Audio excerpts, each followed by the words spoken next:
योगी सरकार 2.0 के 100 दिन पूरे होने पर आज सीएम योगी आदित्यनाथ ने लखनऊ में प्रेस कॉन्फ्रेंस कर सरकार की उपलब्धियां गिनाई। सीएम ने कहा कि यूपी की जनता बीजेपी सरकार के विकास के साथ है।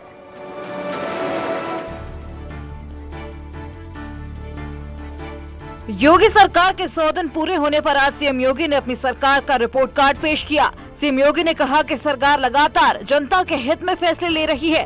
यूपी तेजी से विकास कर रहा है। मुख्यमंत्री ने कहा कि लगातार चुनावों में हो रही जीत बता रही है कि यूपी की जनता को बीजेपी की नीतियां पसंद हैं। विधानसभा चुनाव के बाद उत्तर प्रदेश विधान परिषद के स्थानीय प्राधिकारी के 36 सीटों पर चुनाव संपन्न हुए। इन 36 में से 33 सीट भारतीय जनता पार्टी ने और 3 सीटें निर्दलीयों ने जीते। सीएम योगी ने उपचुनावों का भी जिक्र किया और कहा कि उपचुनावों में जीत शानदार रही। जनता जनार्दन का आशीर्वाद फिर से भारतीय जनता पार्टी गठबंधन के प्रत्याशियों को प्राप्त हुआ और दोनों सीटों पर भी भारतीय जनता पार्टी के प्रत्याशी विजयी हुए। सीएम योगी ने विपक्ष पर जमकर प्रहार किया और कहा कि 2017 से पहले यूपी में जातिवाद भ्रष्टाचार हावी था। हमारी सरकार ने कानून का राज स्थापित किया। 100 दिन के रिपोर्ट कार्ड की पेशी के दौरान सीएम योगी ने कहा कि 2017 से पहले यूपी की हालत खराब थी। परिवारवाद का बोलबाला था, भ्रष्टाचार जातिवाद हावी था, दंगे होते थे, लेकिन हमारी सरकार ने हालात बदले। अब यूपी में कानून का राज है। अजीब सी स्थिति थी। पहचान का संकट उत्तर प्रदेश के सामने 2017 के पहले था। केंद्र सरकार की योजनाओं को 2014 के बाद अनेक लोक कल्याणकारी, गरीब कल्याणकारी योजनाओं को केंद्र सरकार ने लागू किया, लेकिन राज्य सरकार की इच्छा शक्ति उन्हें लागू करने की नहीं दिखती थी। इसके अंदर कानून व्यवस्था की बेहतर स्थिति को जो हम लोगों ने विगत 5 वर्ष के अंदर प्रदेश के अंदर कानून का राज स्थापित हो, इस दिशा में जो प्रयास किए देश के अंदर, उसका एक विश्वास के रूप में बदला। यूपी में निवेश लगातार बढ़ रहा है। सीएम योगी ने कहा है कि 100 दिनों में आपको बता दें 80,000 करोड़ का निवेश यूपी में हुआ है। 100 दिन के रिपोर्ट कार्ड पेश करने के दौरान सीएम योगी ने कहा कि यूपी में जहां कानून व्यवस्था बेहतर हुई है, यूपी में लोगों की प्रति व्यक्ति आय भी बढ़ी है। सीएम योगी ने कहा कि अर्थव्यवस्था में करीब 2 गुने की वृद्धि हुई है। हम सब इस बात को जानते हैं कि विगत 5 वर्ष के अंदर प्रदेश की जीडीपी में लगभग दुगनी वृद्धि हुई है। अर्थव्यवस्था हमारी पहले की तुलना में लगभग दुगने की वृद्धि हुई है और प्रति व्यक्ति आय में भी दुगने की वृद्धि प्रदेश के अंदर हुई है। सीएम योगी ने कहा कि यूपी में लगातार निवेश बढ़ रहे हैं। 100 दिनों में 80,000 करोड़ का निवेश हुआ है। 100 दिन के अंदर आदरणीय प्रधानमंत्री जी के मार्गदर्शन में, उनके सानिध्य में 80,000 करोड़ रुपए से अधिक की परियोजनाओं को शिलान्यास करने के लिए आदरणीय प्रधानमंत्री जी ने कृपा पूर्वक अपना समय दिया और इसी राजधानी लखनऊ में एक कार्यक्रम हमारा संपन्न हुआ।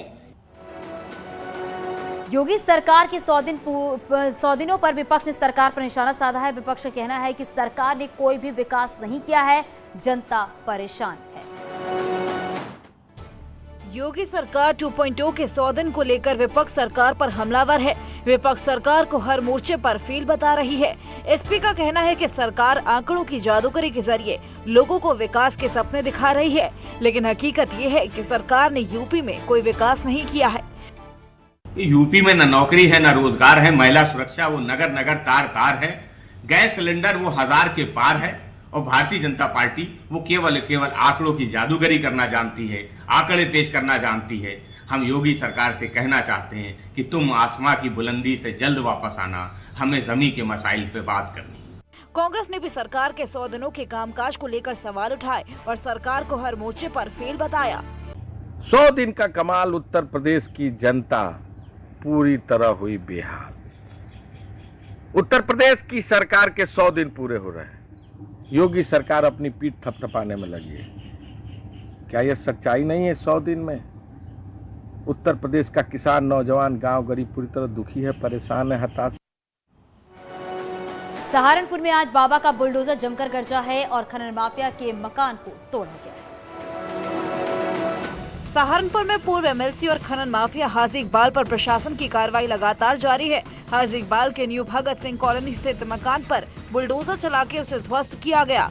बिना नक्शा पास कराए मकान बनाने का आरोप है। कार्रवाई के दौरान प्रशासन और पुलिस की टीम भी मौजूद रही।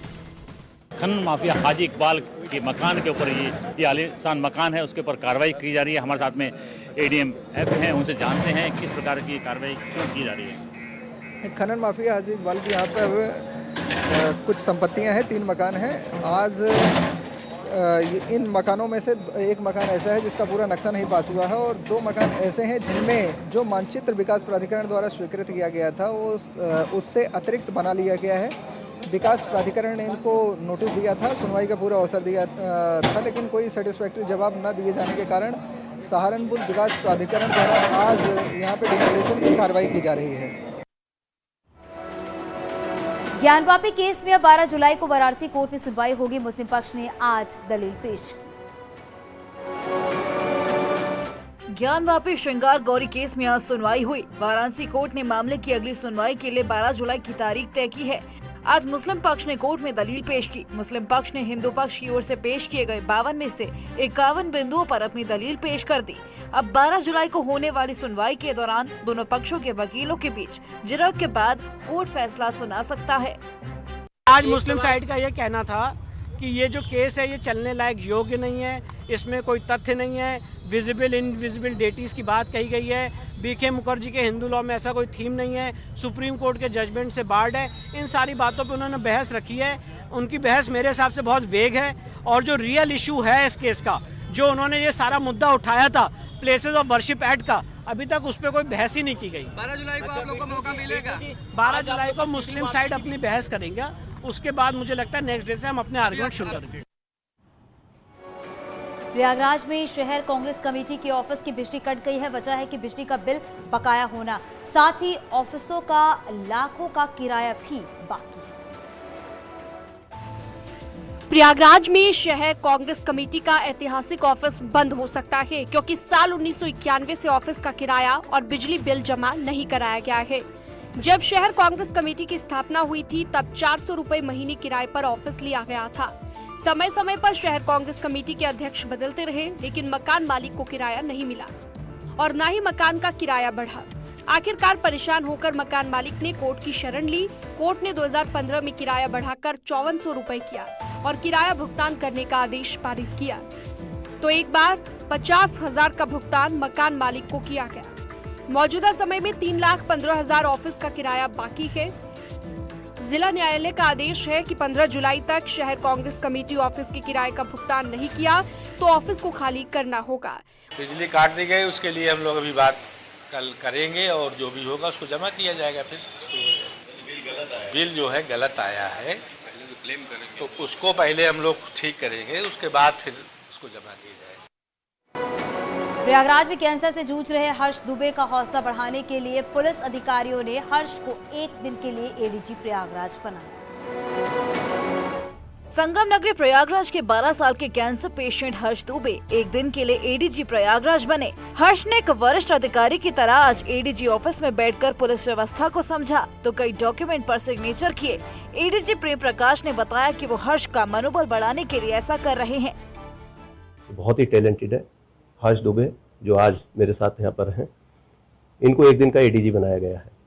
ये एक ऐसी लाइलाज बीमारी से निकलकर सामने आए हैं और इसमें सबसे बेहद जो खूबसूरत सहयोग रहा है पंकज जी का तो है ही, साथ में डॉक्टर साहब भी आज आए हुए हैं। वहीं प्रयागराज के एक दिन के एडीजी बनने के बाद हर्ष के चेहरे पर खुशी साफ नजर आ रही थी। सर हम बहुत खुश हैं। आज सर ने हमको जिस तरह साइन करवाया, को सम्मानित किया, उसके लिए हम बहुत खुश हैं।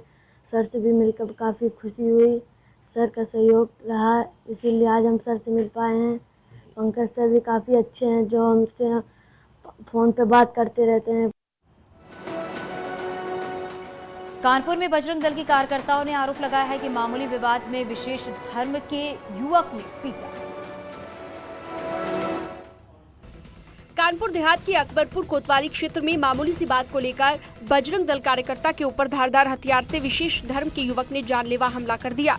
इस हमले में बजरंग दल के कार्यकर्ता निक्की मिश्रा को गंभीर चोट आई है, जिसके बाद इलाज के लिए जिला अस्पताल में भर्ती कराया गया। शिकायत के बाद पुलिस ने कार्रवाई करते हुए आरोपी को गिरफ्तार कर लिया और उसके साथियों की तलाश में जुटी है।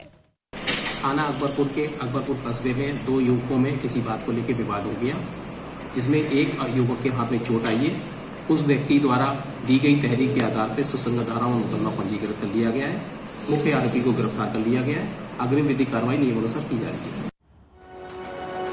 और यहाँ रुकेंगे एक छोटे से ब्रेक के लिए।